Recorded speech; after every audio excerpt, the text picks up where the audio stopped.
अस्सलाम वालेकुम। SM news के साथ मैं हूं इश्तियाक अली। खबरों का सिलसिला बढ़ाते हुए खबर शामिल करते हैं गुजरांवाला से।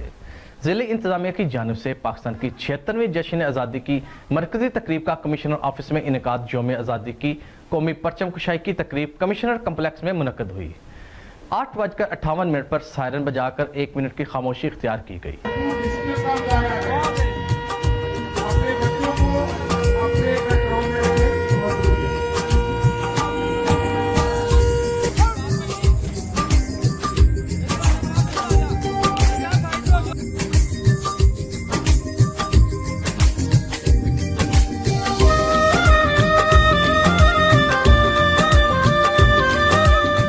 Commissioner Gujranwala division Naveed Haider Shahrazi, RPO doctor Haider Ashraf, deputy commissioner Fayaz Ahmed Mohil, CPO Ayaz Saleem ने परचम कुशाई की।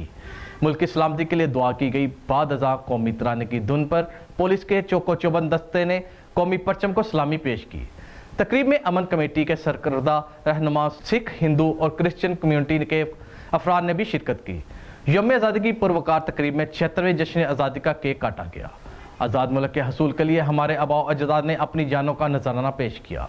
आज का दिन हमसे तकादा करता है कि हम अपनी कौमी जिम्मेदारियां ऐसे तरीके से सारे अंजाम दें। हमारे लाखों लोगों ने वतन अजीज़ के लिए कुर्बानियां दी।